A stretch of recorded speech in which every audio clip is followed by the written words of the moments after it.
It took less than 3 months of Hardline for me to have more hours in Hardline than I did in the entire lifespan of Battlefield 4. Sure, it helps that I'm playing Hardline on the Xbox One instead of the 360, and that the game's not, well, horribly broken for several months at a time. I spent basically June through September, 4 months, not playing Battlefield 4 because it was just freezing all the time.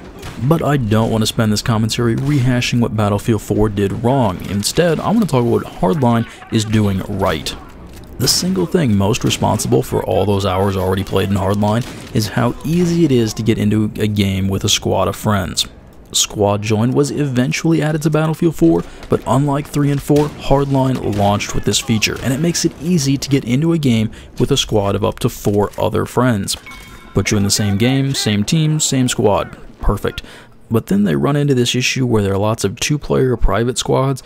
Squad Join squads are private, and then getting them to be not private is for some reason horribly difficult. Anyway, this has to be resolved, but at least the Squad Join works. Being able to see a friend just get online, realize, oh, there's not enough space in this server/team in order to get them in, even though we've got space in the squad, and knowing that it's going to be super easy to just back out, reform the squad, and get back into a game in short order and continue playing is just incredibly critical to just casually playing with a squad of friends. So it's easy to join as a squad, but Hardline is more squad friendly than Battlefield 3 or 4 in other ways too. Take, for example, how vehicles are used and how they might discourage playing as a squad. You just can't spawn in on your squad mates if the vehicle's full, and if they're just going to be in that vehicle because that's what they're doing. Like a tank, you've got 2 squad mates in a tank, they're going to be in that tank, you're not going to be able to spawn on them, and they're going to be pretty much doing their own thing. The LAVs have a similar issue, though not quite as extreme. You've got the driver/primary gunner, the secondary gunner, and at least you can spawn in on those guys in that LAV and use one of those side guns, but they're not terribly effective. You don't really want to sit around and stick with your squad mates if they're in an LAV and you're not in one of those first 2 seats, unless you're just using it for transport. That's not fun. But in Hardline, the driver is almost always just the driver, not the primary gunner. Okay, there's the attack helicopter and the cat, but those aren't terribly common. Otherwise, most vehicles have at least 4 seats, and everyone can at least do something reasonably effective, at least in comparison to the other players in the vehicle. Transport helicopter co-pilot is the exception. Even in the SUV with the minigun is actually really exposed, and so unless you really need that extra firepower, you're probably going to duck back into one of the other seats in order to just drive around. But those also have guns too that you can shoot without using your primary ammo.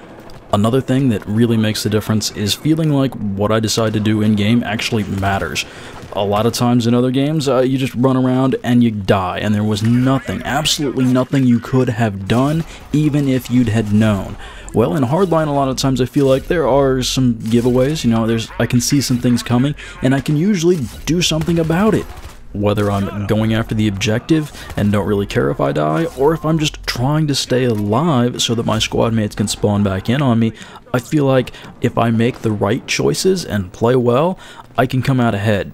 Not every time. I mean, the nature of modern military shooters is that you get screwed over fairly frequently, and there was nothing you could do about it. I guess that's part of their appeal. In Hardline, it usually just comes because you're being somewhat aggressive, sticking your neck out there, trying to get something done. That happens, that's fine. But even if that death is to a vehicle, it's normally the vehicle's just regular bullets, not explosive rounds or grenades or anything crazy like that. But as a result, it's much easier to see when I've made the right choices, and because the things go well. I live, I get some kills, I pick up an objective, things like that. And as a result, my KD and win-loss in Battlefield Hardline is better than it has been in Battlefield 3 or 4.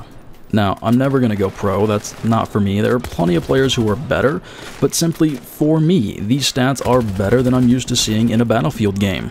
The win-loss thing kind of surprises me, because in Battlefield 3 and 4 I was playing on the 360 with 24 players, but now on Hardline it's usually 32 players, sometimes 64. Of course I am playing with a squad, that kind of helps, but not always. Anyway, not to brag, but these are the stats that I'm seeing. In Battlefield 3, I had a 1.89 KD, and then Battlefield 4 comes around, not as good, 1.76 KD, but in Hardline, I'm up to a 227. That went up to 229 last night after some rampaging. It was lots of fun. Another way I feel like my smart play is being rewarded is that I'm taking MVP in nearly a quarter of the games. That's not highest score on your team, that's highest score in the game. And yeah, there are 32 to 64 players in a lot of these games. Yeah, when I say I feel like my smart decisions are being rewarded, I mean it. Part of the reason I keep playing isn't because I feel like I'm as good as I can be, but because it feels like there's room to improve, and if I do, I'll actually feel like I am getting better.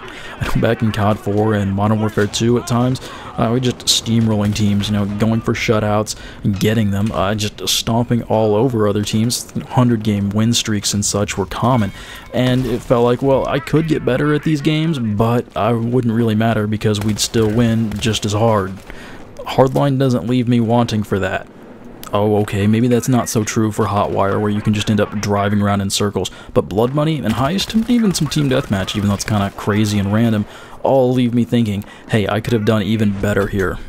It's not just gunfights that could have been won, but creative uses of ziplines, grappling hooks, ambushes, vehicles just to get around to a different angle and get a better line of sight on something. Just so many options for ways the game could have unfolded just a little bit differently, or maybe a little bit more in my favor. And it's not that Hardline doesn't have its issues and bugs, oh, of course it does. It's just that it seems to really be about the best thing to play right now, and I'm continuing to have fun with it. Anyway, I want to thank you guys for watching. Hope you enjoyed this quick little video. Hardline really isn't terribly popular on YouTube, so I haven't been posting a whole lot, even though I've been playing a fair amount. But, it's fun. Anyway, again, thanks for watching, and I'll see you next time.